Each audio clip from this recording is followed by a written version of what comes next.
সম্মানিত ভাইয়ের আপনি উপস্থিতি প্রধান মেহমান আসছেন, খুশি না বেজার? জোরে সোরে একটা তাকবীর দেন, লিল্লাহি তাকবীর। জোরে। এলাকার সোলবল দেখে কি মনে করিচ্ছেন? বাঘের বাচ্চা। জোরে তাকবীর দেন, লিল্লাহি তাকবীর, লিল্লাহি তাকবীর। প্রধান বক্তার আগমন, গোলাম রব্বানী সাহেবের আগমন, বানিহালির পক্ষ থেকে লিল্লাহি তাকবীর, লিল্লাহি তাকবীর। প্রধান বক্তার আগমন, গোলাম রব্বানী সাহেবের আগমন। সম্মানিত ভাইয়েরা, প্রিয় উপস্থিতি, আমি বিদায় নিব। বসেন বসেন। হ্যাঁ, দাঁড়ান দাঁড়ান দাঁড়ান দাঁড়ান দাঁড়ান, একটু দাঁড়ান, সিস্টেমে দেন, দাঁড়ান। কই? আচ্ছা আচ্ছা আচ্ছা আচ্ছা, দাঁড়ান। হুজুর এখানে বসুক, তারপরে দিন। হ্যাঁ, কি যেন বলছেন?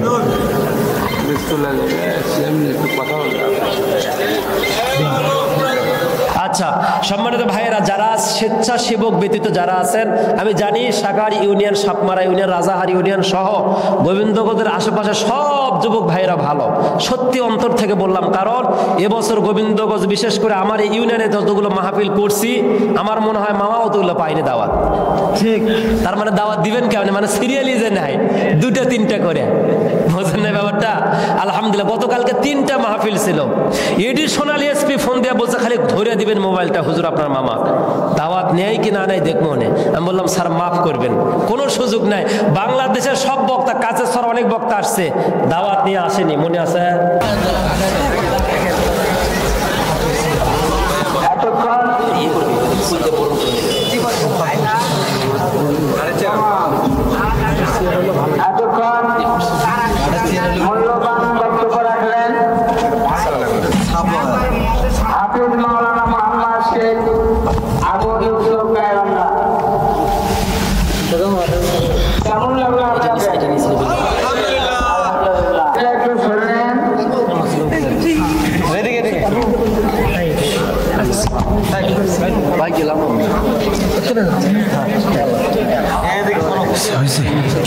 আমি তো গ্রামেরই মানুষ।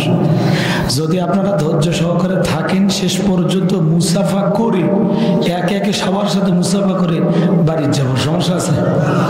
তাও মেহরবানি করে এদের সাথে খারাপ ব্যবহার করেন না, ঠিক আছে? যেহেতু ওনারা আসছে, ওনারা আমাদের মেহমান, অতিথি, এই জন্য দেখতে কষ্ট হলে আমি মাঝে মাঝে দেখবো ইনশাআল্লাহ।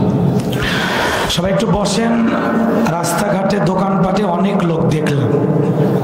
যাই হোক, যেহেতু এলাকার মানুষ, অনেক জায়গায় অনেক বড় বড় ডোজ দেয়, কিন্তু গ্রামে তো দেয়া যাবে না, বুঝেন নাই? এই জন্য আশা করি যারা ভদ্র ঘরের ভদ্র সন্তান, কোরআন শোনার জন্য আসছেন, দয়া করে অযথা অপচয় সময় নষ্ট না করে জীবনের অনেক সময় অতিবাহিত করেছেন, আজকে একটু 1-1.5 ঘন্টা কোরআনের মহব্বতে যদি আপনাদের ভালো লাগে তাহলে কোরআনের মাহফিলে চলে আসেন। আর যদি উদ্দেশ্য থাকে মেলা করা, তাহলে সদাবাতি নিয়ে বাড়িতে যান, খামাখা ওনার হক নষ্ট করে লাভ কি? এই জন্য আপনাদেরকে অনুরোধের ভাষায় বলবো, আর রাস্তাঘাটে দোকানপাটে অযথা আড্ডা না মেরে তাড়াতাড়ি কোরআনের মাহফিলে চলে আসেন। আজকে যদি একটু আমি লম্বা টাইম আপনাদেরকে কষ্ট দিই, আপনারা কি সহ্য করতে পারবেন? কষ্ট হবে না? মুনাজাত না দিয়ে আল্লাহর কোন কোন বান্দা যাবেন? হাত তোলেন। বোঝেন নাই? মুনাজাত পর্যন্ত কারা কারা আজকের মাহফিলে থাকবেন? দুহাত তুলে বলেন ইনশাআল্লাহ। লা ইলাহা ইল্লাল্লাহ, জোরে লা ইলাহা ইল্লাল্লাহ। জবান ছেড়ে এক বাক্যে পড়ছি সাল্লাল্লাহু আলাইহি ওয়াসাল্লাম। বাংলাদেশের ঐতিহ্যবাহী গাইবান্ধা জেলার গোবিন্দগঞ্জ থানার অন্তর্গত আমার নিজ গ্রাম পশ্চিম বানিহালি জামি মসজিদের উদ্যোগে অত্র এলাকার যুব সমাজ কর্তৃক আয়োজিত আজকের প্রোগ্রামের বিশেষ অতিথিবৃন্দ, আমন্ত্রিত অতিথিবৃন্দ, আলোচনাকে ধন্য করেছেন আমার স্নেহের ভাগিনা, তরুণ আলোচক, বয়স কম, রক্ত গরম। আলোচনা করেছেন হাফেজ মাওলানা মোহাম্মদ শেখ আবু ইউসুফ। আল্লাহ পাক তার গোলামের কণ্ঠ দ্বীনের জন্য, ইসলামের জন্য, কোরআনের ময়দানের জন্য কবুল করুন। চিল্লা বলুন আমিন। আল্লাহ রাসূল সাল্লাল্লাহু আলাইহি ওয়াসাল্লামের মদিনায় অবস্থানকালে আবু সাঈদ খুদরি রাদিয়াল্লাহু তাআলা আনহু থেকে বর্ণিত এই হাদিসটি। আবু সাঈদ খুদরি রাদিয়াল্লাহু তাআলা আনহু বলেন, আল্লাহ রাসূল সাল্লাল্লাহু আলাইহি ওয়াসাল্লাম একদিন বসে আছেন, নামাজের আজান হবে তার পূর্ব মুহূর্তে একজন রাখাল এসেছেন। সবাই মনোযোগ দিয়ে শুনতেছেন? কে আসছেন বলেন তো? রাখাল। রাখাল এসে বলতেছে, ইয়া রাসূলুল্লাহ, ইয়া হাবিবাল্লাহ, আপনার সাথে আমি কিছু কথা বলতে চাই। রাসূল বলল, আমার কাছে তুমি কিছু কথা বলতে আসছো, কিছু শোনার জন্য আসছো। বুঝতে পেরেছি আমার সাথে দেখা হওয়ার পূর্বে তোমার ছাগল ধরে মনে হয় বাঘ খাইছিল। সুবহানাল্লাহ। বলছে যে, ইয়া রাসূলুল্লাহ, আশ্চর্য ব্যাপার, আপনি এটা জানলেন কেমনে? বলে, তুমি ওয়েট করো, অপেক্ষা করো। What do you pray? তুমি কি নামাজ পড়ো? বলছি, ইয়া রাসূলুল্লাহ, নো, আমি মুসলিম না, আমি নামাজ পড়ি না। আল্লাহ রাসূল বললেন, হানাতুস সালাত, নামাজের সময় হয়ে গিয়েছে। অতএব ফেসবুক বন্ধ, ইউটিউব বন্ধ, যোগাযোগ বন্ধ, দোকানের ঝাপ বন্ধ, সব কিছু বন্ধ রেখে হানা আক্তুস সালাত, হানা আক্তুস সালাত, নামাজের সময় হয়েছে, দৌড়াও মসজিদের দিকে। ইয়া আইয়ুহাল্লাযীনা আমানু ইযা নুদিয়া লিস-সালাত মিন ইয়াউমিল জুমআ ফাসআউ ইলা যিকরিল্লাহ ওয়া যারুল বায়া। হুজুরেরা, ইমাম খতিব, মুআজ্জিম সাহেব যারা ওয়াজ করেন তারা বলেন, আজান দিয়েছে, জুমার নামাজের আজান দিয়েছে, অতএব নামাজের দিকে যাও। ব্যাখ্যাটা একটু বিকৃত হয়ে যায় না। জুমার নামাজের আজান দেওয়ার সাথে সাথে গোসল নয়, আজান দেওয়ার সাথে সাথে টিউবওয়েল পারে নয়, পুকুর পারে নয়। জুমার নামাজের আজান দেওয়ার সঙ্গে সঙ্গে দেরি না করে ডাইরেক্ট মসজিদের দিকে রওনা দিতে হবে। আর ঝাপটা শুধু নামাবেন, কিন্তু বাড়ির দিকে যাবেন না। রিক্সা ভ্যান থেকে নামবেন, চাবিটা শুধু খুলে নেবেন, কিন্তু বেশি দেরি করা সম্ভব নয়। ডাইরেক্ট আল্লাহর ঘরে মসজিদে দিতে হবে। ইযা নুদিয়া লিস-সালাত মিন ইয়াউমিল জুমআ হানা আক্তুস সালাত, নামাজের সময় হয়েছে। আয়া মুসলিম, আমাকে নামাজ পড়তে হবে। বলেন সুবহানাল্লাহ। রাসূল এই রাখালকে বলছে, তোমাকে আমার কথা কে বলেছেন? কোন বাঘে বলেছে? বলে, আশ্চর্য ব্যাপার, বাঘ আমার ছাগল ধরে খাইছে, বাঘের সাথে আমার কথাবার্তা হয়েছে, এই লোক জানলো কেমনে? বলে, নামাজটা পড়তে দাও। কি পড়তে দাও? নামাজটা পড়তে দাও, তারপরে তোমার সাথে আমার মুআমালাত, মুআশারাত, কথাবার্তা হবে। সম্মানিত ভাইয়েরা, আল্লাহ রাসূল সাল্লাল্লাহু আলাইহি ওয়াসাল্লাম নামাজ পড়ে আসলেন। কি করে আসলেন? নামাজ পড়ে আসলেন। আসার পরে এই লোকটার সাথে কথা হচ্ছে, রাখালের সাথে। রাখাল বলতেছে, ইয়া রাসূলুল্লাহ, আপনার বিষয়ে আমাকে বাঘ বলেছে। কে দাওয়াত দিয়েছেন? বাঘ। কোন বাঘ? ওই যে সুন্দরবনের এক চাচার যে চোখ উঠায় নিয়েছিল, এই বাঘ কিন্তু না। ইউটিউবে যে বাঘ দেখেন, এই বাঘ কিন্তু না, মদিনার বাঘ। পাহাড়ের পাদদেশে যে বাঘগুলো থাকে, এদের শক্তি বেশি হয়, এদের শরীর সামন্ত বেশি হয়। এই বাঘ আপনার বিষয়ে আমাকে বলেছেন। বলে, হ্যাঁ, কি হয়েছে? বলে, আমি পাহাড়ের পাদদেশে প্রতিদিন ছাগল নিয়ে যাই, ছাগলের পালগুলো ছেড়ে দিয়ে আমি বসে আছি। এমন তো অবস্থায় একটা ছাগলের পা টেনে নিয়ে বাঘ দিছে দৌড়, আমি লাঠি নিয়ে ওর পিছে পিছে দৌড়, পাথর মারছে ওর মাথায়। পাথর মাথায় মারার পরে বাঘটা ক্লান্ত হয়ে গেল। বাঘটা আঘাতপ্রাপ্ত হওয়ার পরে ছাগলের লেজটা, ঠ্যাংটা ছেড়ে দিল, পাটা ছেড়ে দিল। দেওয়ার পরে আমি তার নিকটে গিয়ে ছাগলটা কোলে করে নিয়ে আসতেছি। এমন সময় বাঘ আমাকে ডাক দিয়ে বসে, বনি আদম দাঁড়াও। আমার তো শরীর থরথর করে কাঁপতেছিল। আশ্চর্য ব্যাপার, বাঘ আমার সাথে কথা বলতেছে। কি ব্যাপার? বাঘ আমার সাথে কথা বলতেছে, আমি আশেপাশে কোনো মানুষ খুঁজে পেলাম না। বলছে, দাঁড়াও। বলে, কি? বলে, দাঁড়াও, তোমার সাথে আমার কথা আছে। কি? বলে, তুমি আমার রিজেক্টটাকে কেন কেড়ে নিলা? সুবহানাল্লাহ কর। বাঘ প্রতিবাদ করতেছে তার মালিকের সাথে, রাখালের সাথে বলতেছে, তুমি আমার রিজেক্টটা আমার মুখ থেকে তুমি কেন কেড়ে নিলা?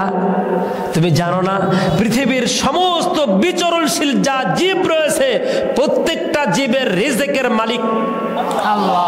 প্রত্যেকটা জীবের রিজিকের সমস্ত দায় দায়িত্ব আল্লাহ। আল্লাহ রাব্বুল আলামিন বলেন, ওয়ামা মিন দাব্বাতিন ফিল আরদি ইল্লা আলাল্লাহি রিজকুহা।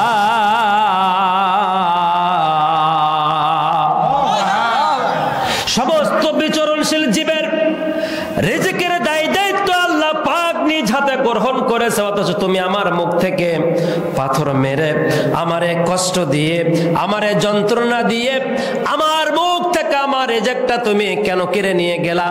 তোমার কি সামান্যতম মায়া মমতা আমার প্রতি হলো না?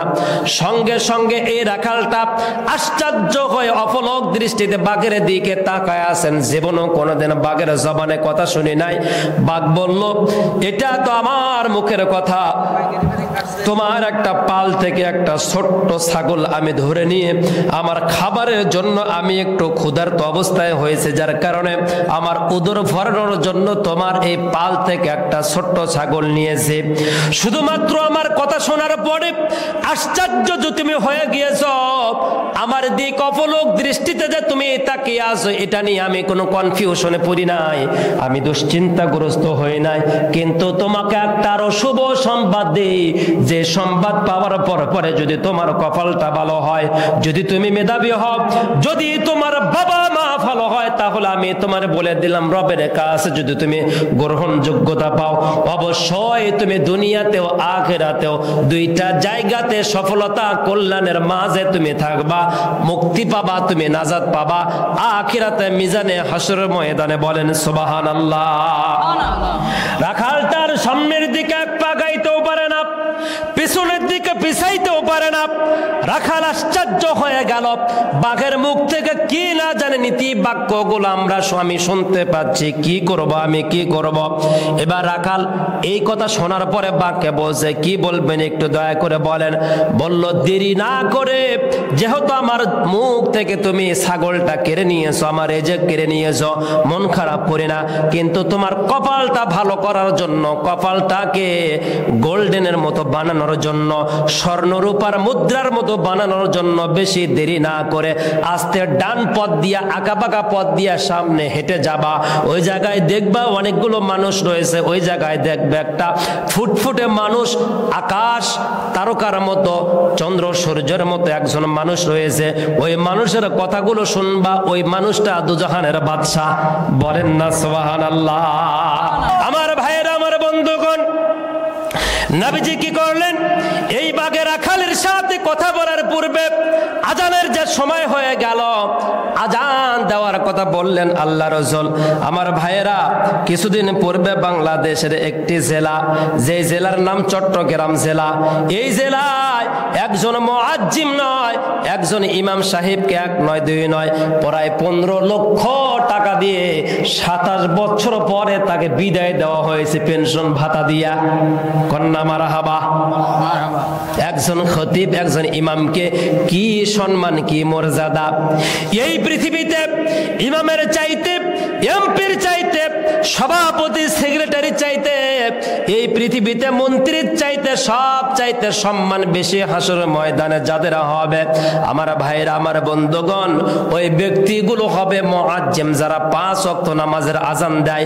এই মুআজ্জিমগুলো, নবীজি বলেন, একদিন সাহাবাদের কিনে আলোচনা করতেছিলেন, আলোচনা করতে গিয়ে আল্লাহ রাসূল বললেন, 9 বছর যারা মসজিদে আজান দেবে, ওই ব্যক্তির গর্দান হাসর ময়দান সবচাইতে উঁচু হবে। আল্লাহ পাক ওদেরকে সম্মান মর্যাদা দিয়া বিনা হিসাবে আল্লাহর জান্নাত দিয়া দিবে।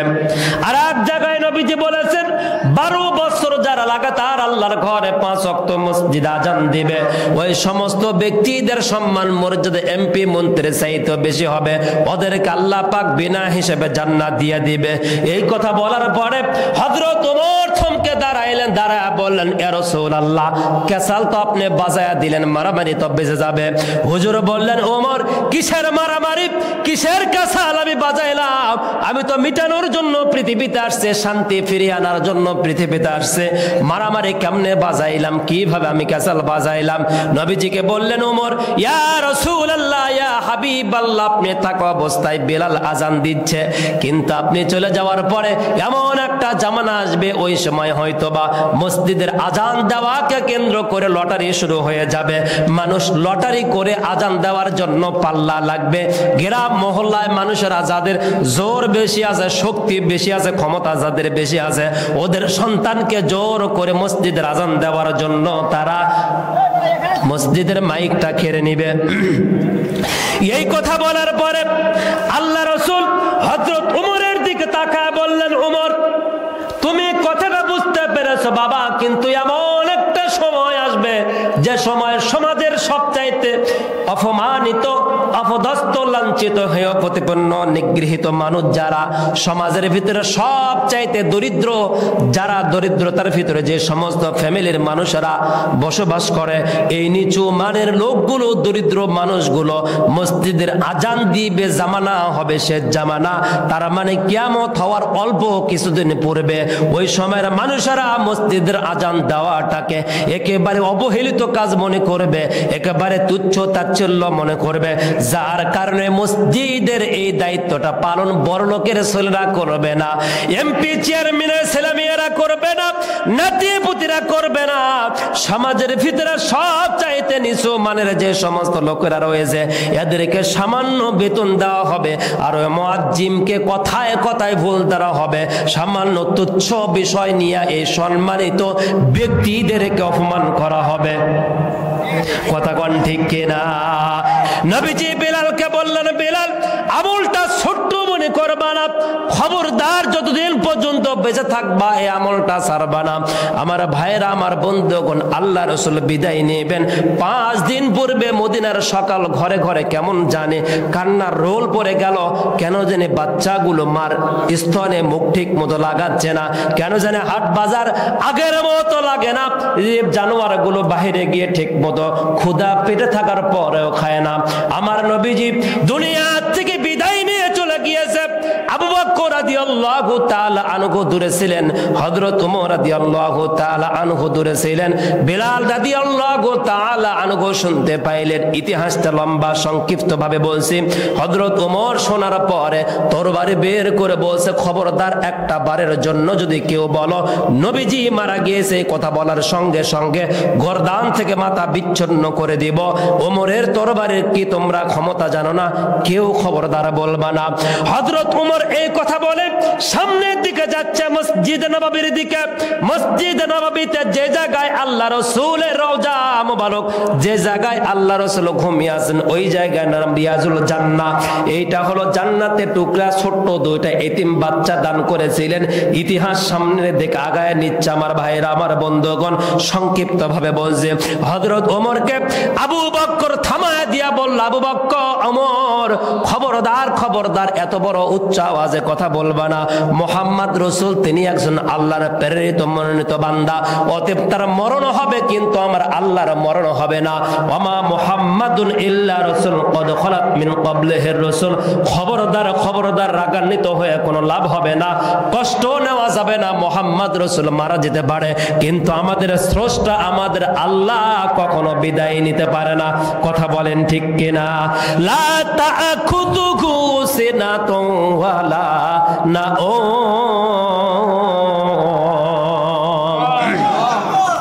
বিলাল রাদিয়াল্লাহু তাআলা আনহু বাইদি ভাই শুনতে পাইলেন আল্লাহ রাসূল নাই দুনিয়াতে।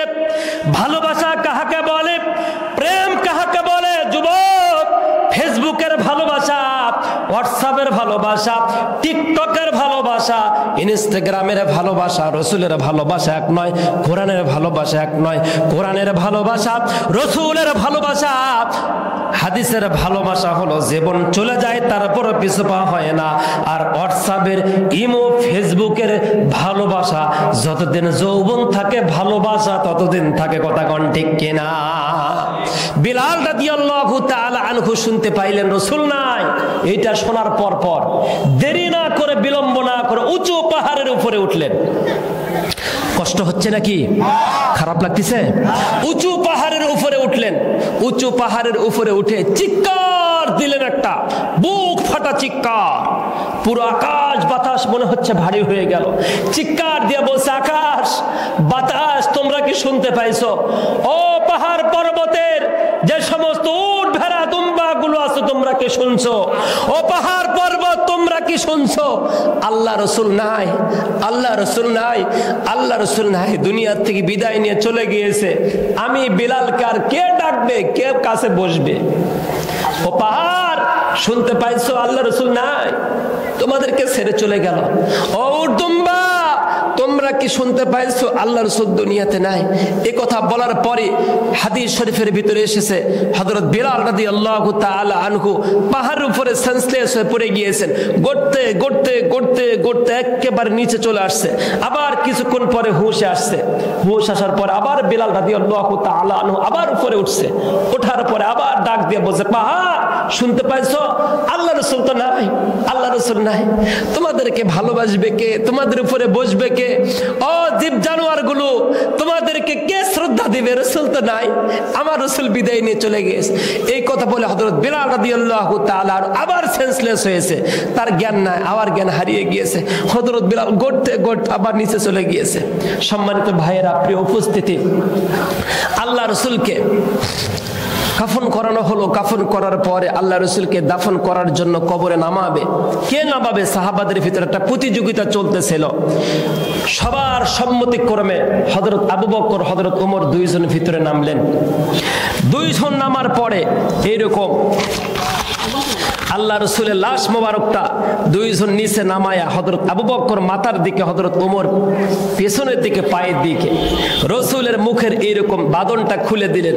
খুলে দিয়ে আল্লাহ রসুলের মাথা মোবারকটা বুকের সাথে আবু বকর জড়িয়ে ধরে বলছে, ইয়া রাসূলুল্লাহ আপনি চলে যাবেন, আমাকে কেন বাড়িতে যেতে বললেন? আমি শেষ কথাটা আপনার শুনতে পাইলাম না। আপনি চলে যাবেন, আমরা কি নিয়ে বেঁচে থাকবো?